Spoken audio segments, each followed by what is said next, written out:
Bruce Rivers, he's the criminal lawyer. But who is he? Bruce Rivers, he's the criminal lawyer. And who is he? Bruce Rivers, he's the criminal lawyer. And what he do? And it's gonna react to all the self-snitching. Hi, this is Bruce Rivers. Welcome to another fun-filled episode of Criminal Lawyer Reacts. I'm Bruce Rivers, board-certified criminal defense lawyer. Today, we are reacting to the jurors who are speaking out on the Alex Murdaugh trial. Now, this is interesting because when you try a case, it is great to hear back from the jurors sometimes. Sometimes it's not so great because as a lawyer, you can be tainted with the same brush as your client. But before we get to that, this is brought to you by eSign.com. eSign.com, it's a very effective way to remotely do business or to have any kind of document signed remotely. And let's say, for example, you've got a $1 billion deal because you're a cool rapper and you got this huge deal, but you're vacationing down off in the Bahamas and you can't get back to the States. So I just email you the contract. You do this, and you download the app, you get 3 free signatures a month, and all of a sudden, boom, you are now a star, and you got money to burn. eSign.com is an effective way to remotely do business, and you can use it for anything. Power of attorney, bill of sale, rental agreement, anything. I use it for retainer agreements when people can't make it to the office. So, today we're reacting to the jurors speaking out. Now, I haven't seen this, but... It is really interesting to get a peer into the mind's eye of the jury. Now, keep in mind some of the other reactions that I've done on this trial and what I said was important and what I said isn't important. And we'll see what the jurors thought. 5:30, okay. When you were first called up for jury duty, did you realize it was going to be this case? So I wasn't positive, but we were given a questionnaire. So a lot of those questions kind of pertain to the case in some way. So I didn't know for certain, but I did think that it was going to be this case. When you finally got to court and you realized it was, what kind of were your thoughts? I don't really think I had any thoughts. It was just, I was there to do my civic duty. And so that's one of the things you look for in a juror. Somebody that, may have heard about something, but, because it's hard not to hear about it if you're from that area. But somebody that hasn't made up their mind, that they can be fair. I really didn't think that I would be chosen. I heard that there was like 900 some people that were given, the questionnaire and everything. So out of 900, I didn't really think that I'd be. And the way you select a jury is all at random. Now it's done with computers. But you know how it used to be done? It used to be done, you get a number, and then they put these balls with the numbers in a metal container, and they go like this, and then they just pull them out one at a time. They don't do that now. Now it's all computer generated, but it's all by random. Was the Murdaugh case something that everybody talked about around here, or was it something that was just kind of something that happened? And I don't know, what is your take on that? I think that it was talked about a fair amount, but I actually work over in Charleston, and I've been up in Clemson at school, so I haven't really been in the area for like the past 4 years. So, it's something that you hear about, but it's not something that I have so many other things going on.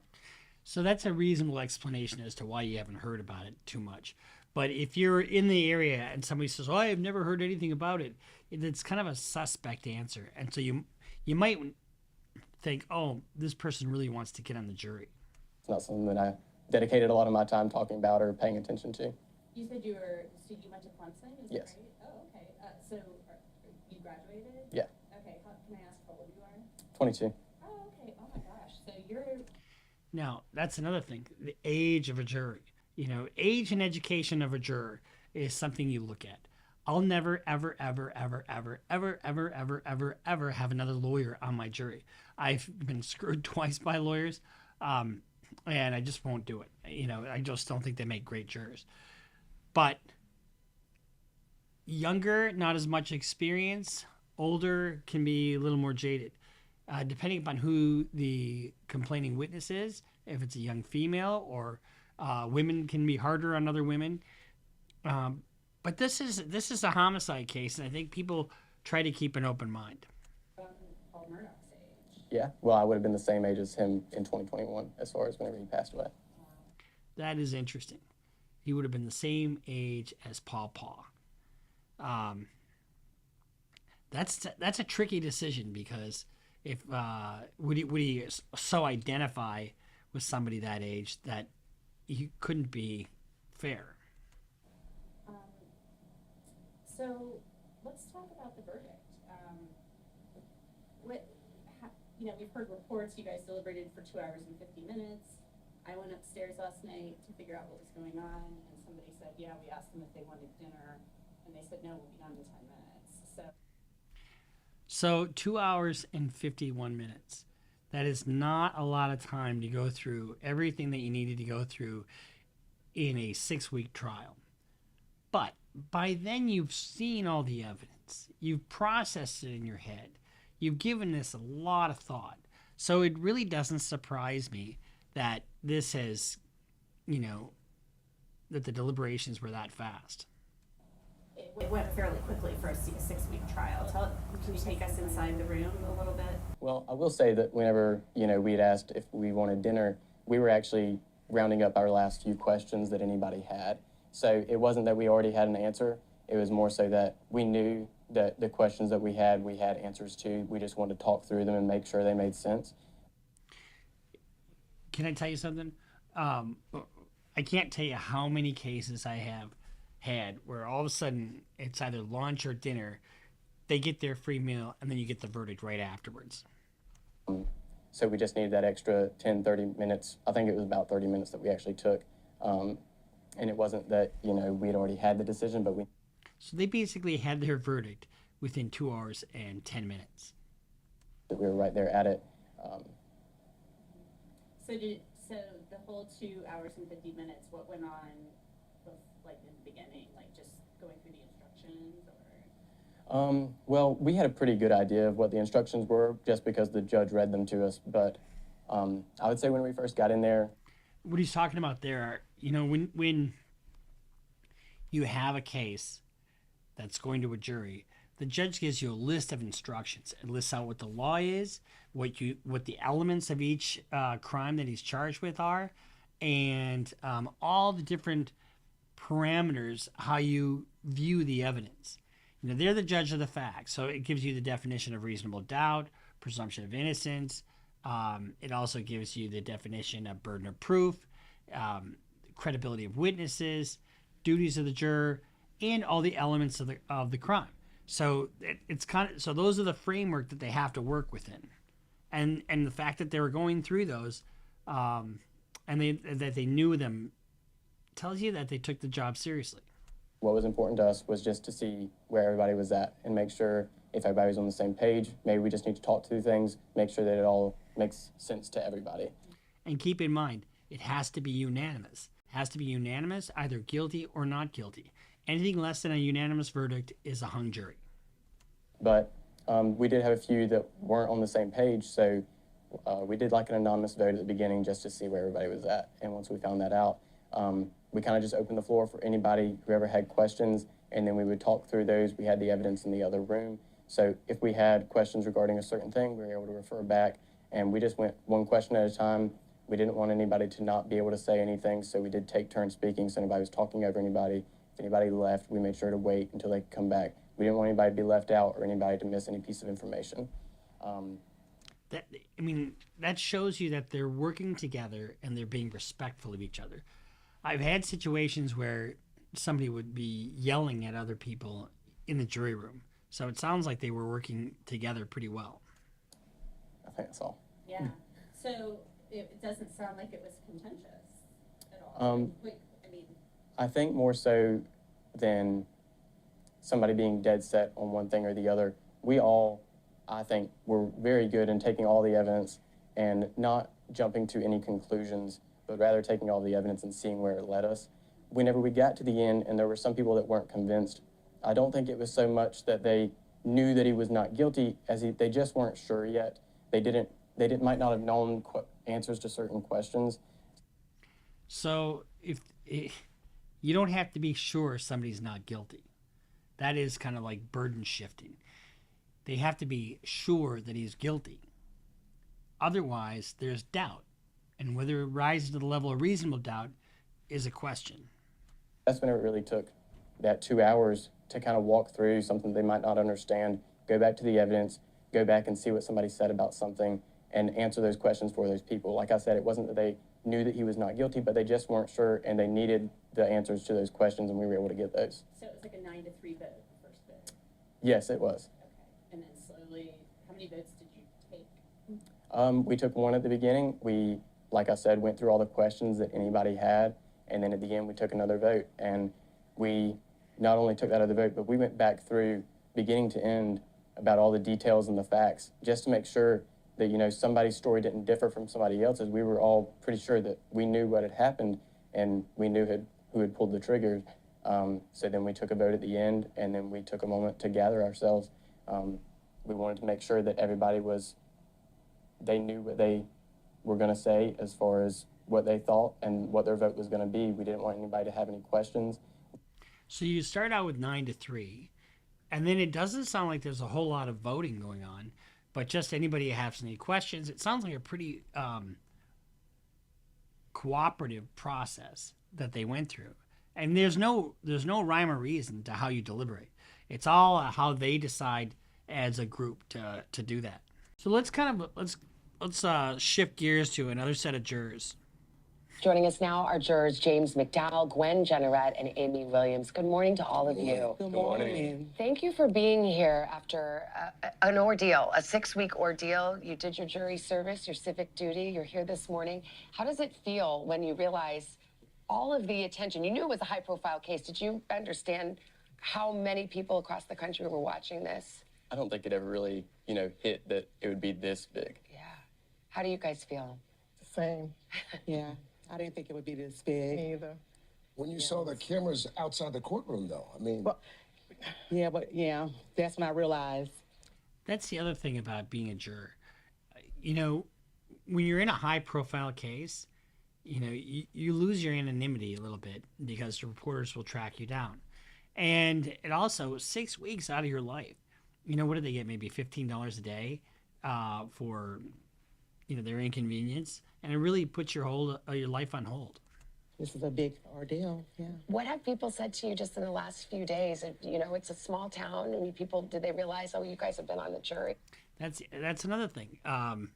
You're in a small town. Your verdict is going to be scrutinized by your neighbors, and especially in a small town. Have you heard anything? What is the reaction you've heard? So I think that, it kind of spread pretty quickly. So I think that a lot of my friends were very respectful. They didn't try to reach out. They didn't want to talk about the case because they knew I couldn't. Yeah. So I think afterwards, as soon as the verdict came out, everybody was kind of sending me messages like, what's going on? Yeah. A lot has been made over the past few days about the speed with which you guys came back with that verdict. Take us inside the deliberation room. As I understand it, not everyone initially thought he was guilty. Is that right? Correct. That's correct. Yeah, so throughout the case, a lot of people had talked about how we didn't have a notepad in the jury room, but we weren't able to have it in the courtroom, but we did have them in the jury room. So a lot of people would write down questions as we, went back during break. So I think that kind of made the deliberation a little bit more efficient. Everybody knew the questions they had. We were able to get through them quickly. Let's talk about the case a little bit. Everybody wants to know what you think. What, for you, was the critical piece or pieces of evidence, Amy, I'll ask you first, that made you feel confident that this guilty verdict was the right one?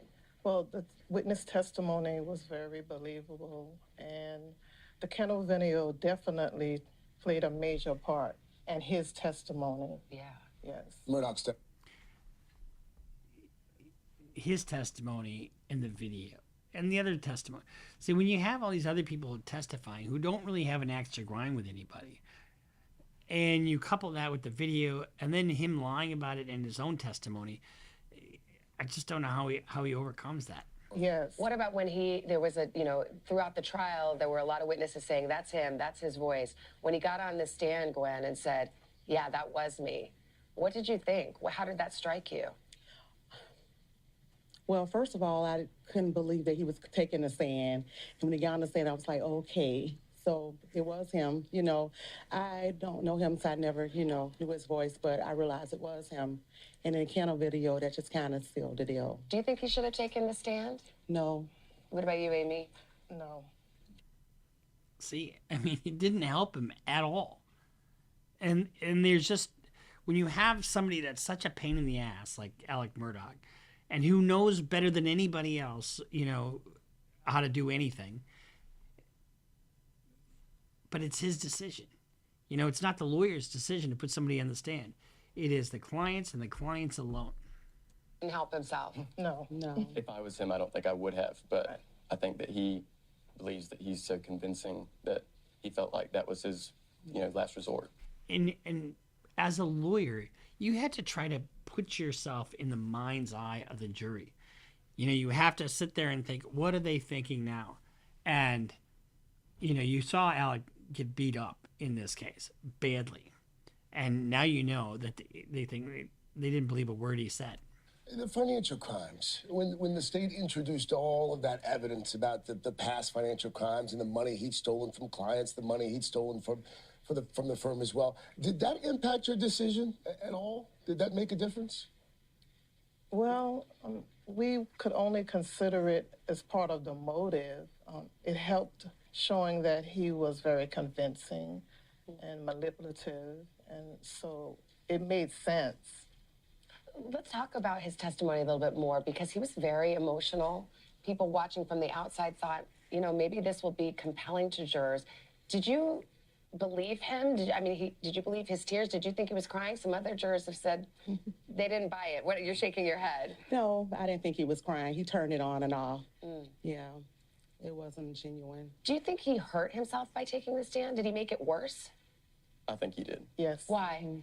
I just think that, we already know that he's a lawyer. He's able to be emotional with cases. He's able to be emotional with himself. He knows, like what she said, when to turn it on and off. So when you have a case, and if you have a good lawyer, you listen to that lawyer. And if the lawyer says you get up there and tell this bullshit story, you're going to go down with the shit. And here's the thing. You may get convicted anyway. But... And then you were like, well, I should have testified. And so it's difficult to say, but there's no question in my mind that he should not have testified. So that's just kind of a peek into the mind's eye of a jury and how a jury works. And I have to say, their experience has been the experience I've had in a lot of juries. Juries generally take their job seriously. It's the one time where you spend a great deal amount of time with fellow citizens, where you have an active participation in our government. They are judges. They are judges of the facts. The judge is the judge of the law and, tells you how to apply the law to the facts. But these are the judges of the facts. And I think we have a pretty good system. So this has been our reaction to jurors in the Alex Murdaugh trial. And appreciate you watching. Make sure you subscribe. Follow us on Instagram. Follow us on Twitter. Sign up for Patreon. And we'll see you next time here on Criminal Lawyer Reacts. Bruce Rivers just broke down your case. He know all the charges that you about to face. You ain't coming home till 2058. That self-snitching gon' get you put away. Bruce Rivers just broke down your case. He know all the charges that you about to face. You ain't coming home till 2058. That self-snitching gon' get you put away. 23-hour lockdown, police is at my God.